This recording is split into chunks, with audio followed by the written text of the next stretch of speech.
That's a pretty straightforward gospel, folks, this evening.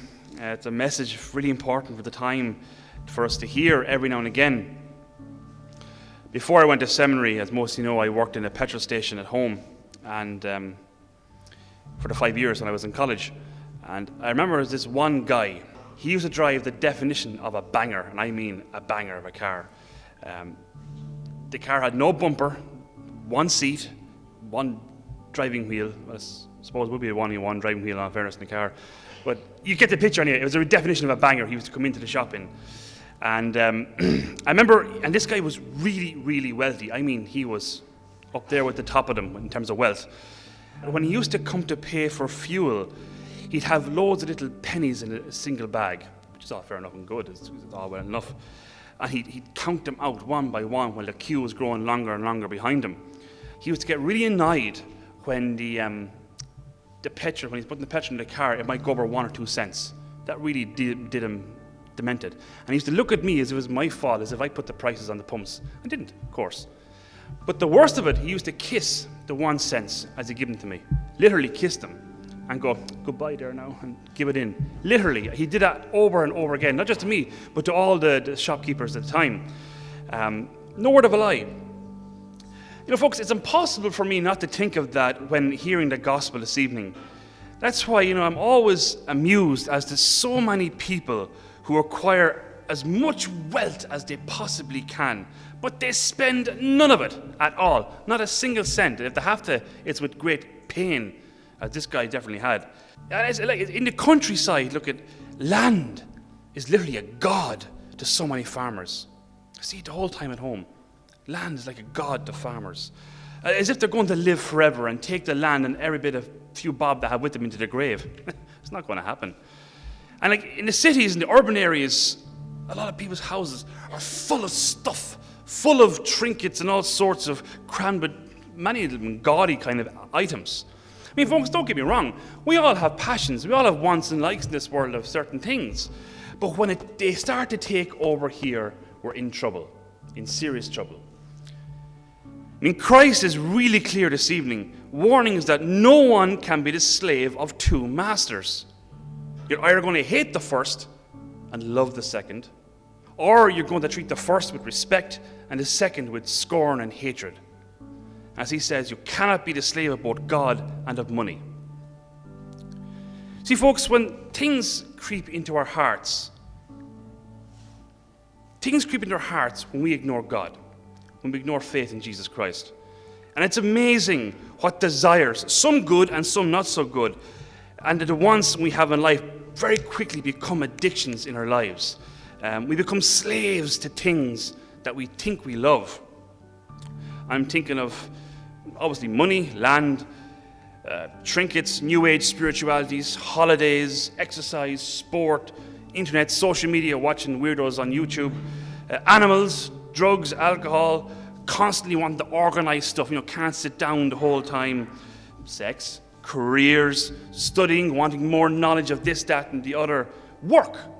It goes on and on and on. These things, when they become only what we want in life, we become in serious trouble. They kind of become God for us, folks, if we're not careful. And what I found fascinating to notice is that how those things, as good as many of them really are, if we're not careful, they can start to pull us away from our loved ones, let alone from God. To turn our back on my time, me, it's all about me, it's all this stuff. Be careful of that. It cuts us off from what and who is good and fulfilling and wholesome for us in this life. So folks, I think our task is very simple here this evening, a gentle but yet quite a stark reminder in this serious materialistic age you and I live in, is to ask ourselves a very fundamental question this evening. What is it in my life that has taken the place of God, in my heart especially? What takes up my time and my desires? And that's why, one of my favorite films, obviously, is The Lord of the Rings. And the introduction to that film is so good, where Lady Galadriel has her little spiel. And she says at one point, the hearts of men are easily corrupted. So true, and because there are. That's why here, folks, is so precious to us. And it's so easily led astray if we let the wrong sort in here, let alone up here. We have to safeguard our hearts. We have to. It's a wide open book so often for many of us. Not to let the powerful wants and desires and seek things that are not of God in here. Then we become in trouble, like I said. I want to be a slave for Christ. Pure and simple. I want to be a slave for Christ because I know what He promises me, and all of us, if we take Him seriously. I want to go to heaven. That's what I want. That's why I'm here. I want to go to heaven. I want to have an increase of joy, an increase of peace, an increase of hope, and an increase of compassion, let alone love. All those good and wholesome, fulfilling things that come from Him alone, not from things and yokes. Hope, joy, peace, they don't vanish, they don't disappear, they don't corrode into the ground like metals and all sorts of precious gems, etc., and things that we think we know and want and need in this life. They're like over-the-top holidays, exercise, whatever, New Age practices, you name it. They're all black holes if we're not careful. And because we can never get enough of them in the first place. Because they don't give us the long-term lasting of happiness and joy, even though they're packaged for us to think that they do. Folks, we need to start getting back to God, opening our hearts and our lives to Him, for our sake and the sake of our children in the future.